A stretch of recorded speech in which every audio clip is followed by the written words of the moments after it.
Sunday, and every Sunday we do have your top 5 moments of the week. That will be coming up later on in the show, and also we'll be crossing over to Eldoret, where Moses Wahisi will be telling us will be bringing us the results and the intrigues of this year's edition of the Athletics Kenya Masters. But before we get into that, let's cross over to the Ruaraka grounds here in Nairobi, where Kelvin Kimathi is on standby. We'll be telling us more about the Arbabeen Shikoyi Cup. But before that, Kelvin, Bridget Kosgei has won the London Marathon, and also Eliud Kipchoge has won the London Marathon. What is the mood like on the people that were watching the marathon on the ground there?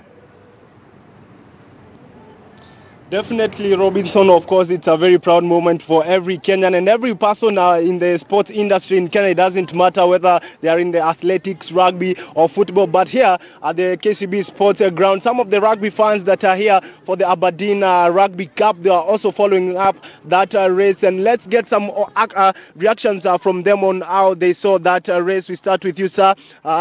Sir, maybe you can start by introducing yourself officially. My name is Mangeli. I am a patron of Impala Rugby. Yeah. Mangeli, I know you are following up the London Marathon from that building over there. That is the KCB Sports Club building. What do you think of today's race with Bridget Kosgei winning the women's race and Kipchoge definitely taking the men's crown once again? I found when Bridget had already taken her position and she had won when we walked into the place, and I found Mo Farah just being left behind. That was the last 20 minutes, and I was a proud Kenyan because the psyche that everybody had been given us that Mo Farah was going to beat our Eliud Kipchoge, but nothing like that happened. The last 20 minutes, it was totally clear that Kipchoge was in charge and totally in charge. So I'm a proud Kenyan because of that. But before the last 20 minutes, for some time now, for the biggest part of the race, there were some 3 guys that were stuck really with Kipchoge. Some of them were the Ethiopians. Did that maybe scare you or give you some tension before that race? Like that. I found the situation like that. They were hanging on to him, but you could see that they were losing out. You could see it because Kipchoge was very confident. He was not looking like he had any... He looked like he was completely confident he was going to win the race at that moment in time, and it was pretty obvious. And he just decided to kick in just a bit the last maybe 10 minutes, and he dropped them.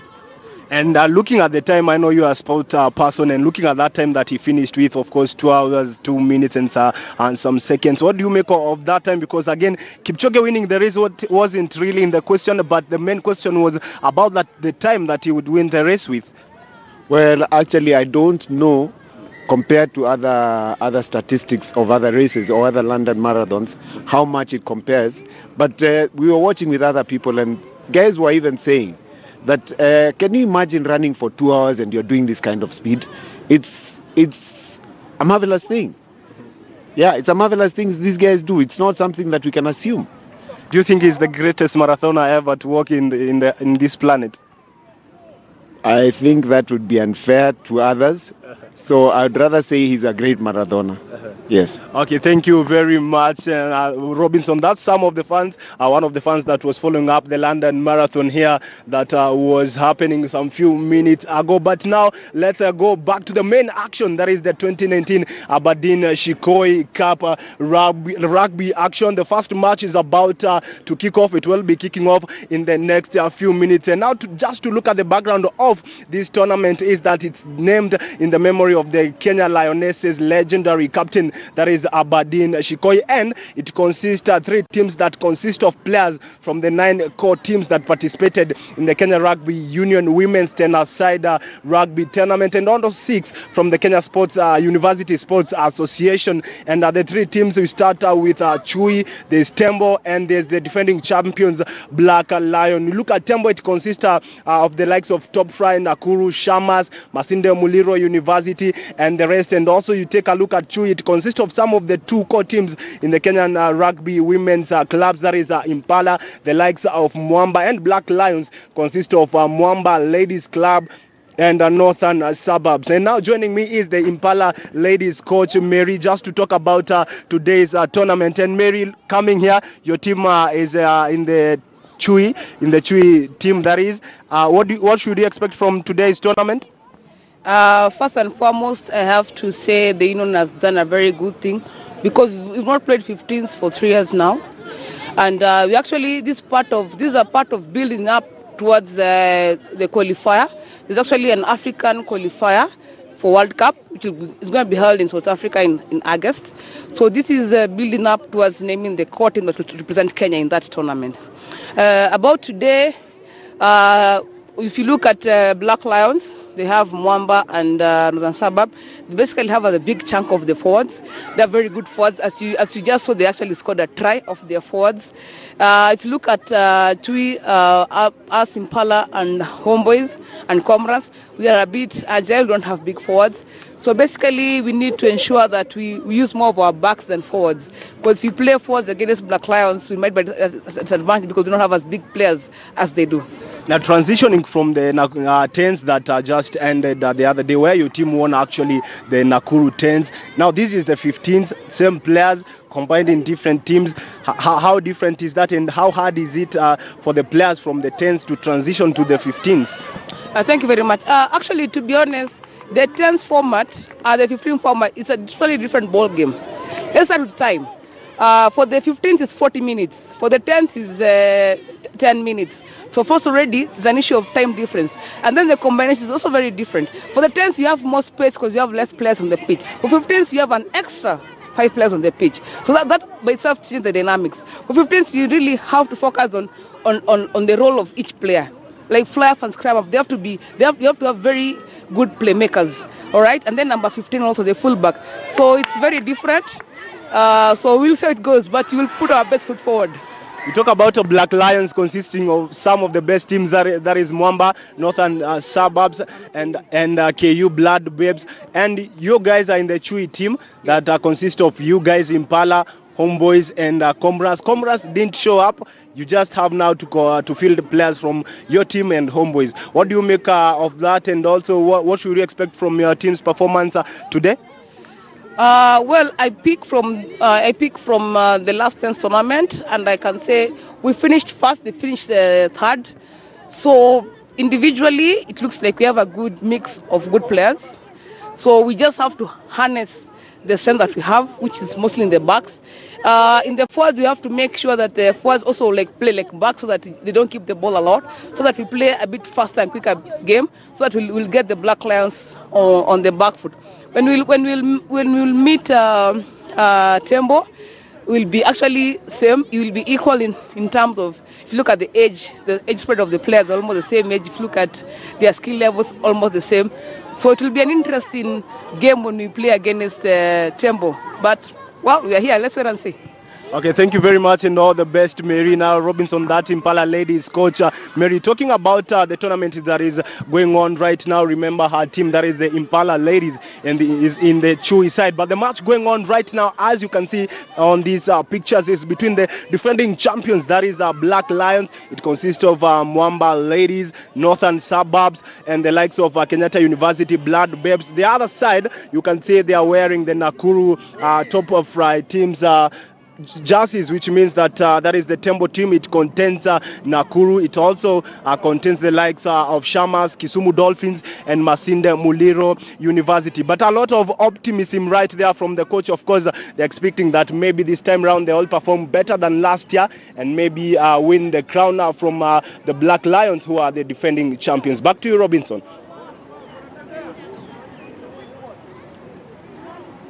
Grounds at Ruaraka here in Nairobi, bringing us up to speed on what to expect in the Arbabeen Shikoyi Cup that kicks off this afternoon. Of course, later on, it will be bringing us the results from those matches that will be played there in the 15 side. Now, let's get to some basketball action. And the Uganda Christian University won both legs of the 3x3 basketball championships that took place at the United States International University here in Nairobi. UCU beat ISEG in the final, from Senegal in the final 13-8. Let's take a look.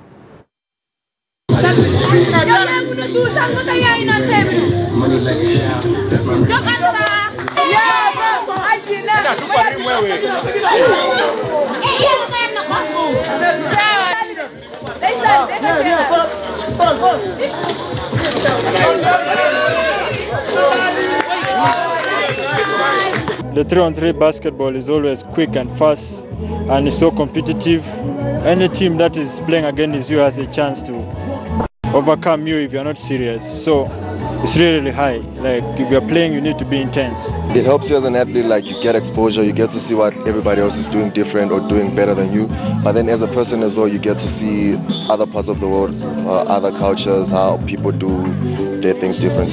I think this time the competition was so physical and energetic because there's a lot of contact with the games. So that means we have to go and put in more work, go back to gym, and because the skills are there, we can do the ball handling, but the physical, we met teams like Senegal, they have too much energy, they're good, yes, I can't deny that, but we need to put in more work. We should encourage friendlies, playing with different countries frequently, because like now, we've only played these few countries who are here, and after this, there's probably not going to be like any other international competition.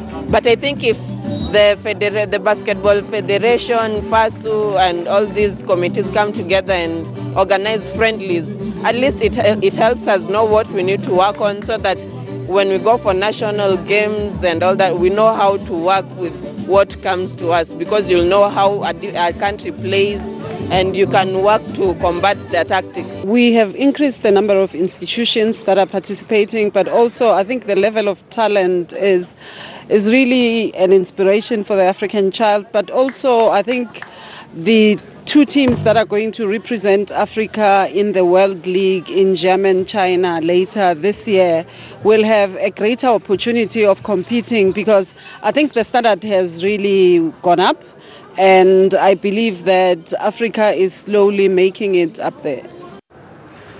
Of course, the winners of the 3x3 challenge are through to the finals of the World 3x3 challenge. That will be played in October in China. Let's get to boxing, and a team of boxers will get a chance to feature in the national squad to represent the country in the All-Africa Games set for Morocco from the 19th to the 31st of August. In the just concluded Kenya Open Amateur Boxing Championships that took place in Nairobi from the 24th to the 27th April will be used to select the provisional squad. The officials of the sport want wrangling sides to come together and help in developing boxing in the country. Kuna factions mbili. Faction moja inaongozwa na mwenyekiti wetu wa hapo awali Bwana Kameta, na ingine inaongozwa na mimi, nilikuwa katibu mkuu, na mdogo wa Kameta ambaye ni Albert Matito. Sisi tumekuwa tukiketi tunazungumzia kuhusu mambo ya uendelezaji wa udondi Kenya, manake imekuwa imezorota wakati wa tamu ya Kameta. Tukakwenda kule Serena juzi tu, tukakuwa na unified calendar, na tukaita faction ya Kameta ikakuja na wale watu ameappoint, tukaketi tukadraw calendar, tulikuwa tumechora na tukasikizana, na calendar yetu ikaanza kufanya kazi. Kama unavyokumbuka, tumefanya novices katika ukumbi huu wa Nairobi. Tukatoka hapo tukachagua timu ya novices, tukaenda Thika for intermediate. Tulipokuwa kula intermediate, tukachagua timu ambao sasa vijana wengi ambao walihitimu intermediate sasa wako wapi? Wako hapa. Lakini baadaye sisi tukakutwa na mshangao, ile kalenda ambayo tulisikizana, Kameta mwenyewe mimi nilimuona katika studio moja ya National TV, na yeye pia akaja na orodha nyingine ya kalenda. Sasa tukapigwa na butwa, na hiyo ndio mambo ambayo tumekuwa na mzozo, mvutano hapa na pale. Nimeona kwa gazeti amesema anataka uchaguzi ufanywe. Ni nini hii inazuia uchaguzi ufanywe? Tumekaa kwa ofisi mwaka 2, tulikuwa tufanye election yetu 2017. Sasa akianza kusema ati anataka tufanye uchaguzi, ni nini inazuia? Je, ndiye inazuia tufanye uchaguzi? Lazima kuwe na viongozi ambao wanaendesha mchezo, lakini Kameta amekuwa akileta vikwazo, tukisema hivi tukisikizana anaruka tena anasema hivi, na hiyo ndio mambo ambayo ina affect boxing. Although boxing itaendelea, tuwe tusiweko, awe asiwepo, boxing itaendelea. So the championships ended yesterday in Nairobi at City Hall.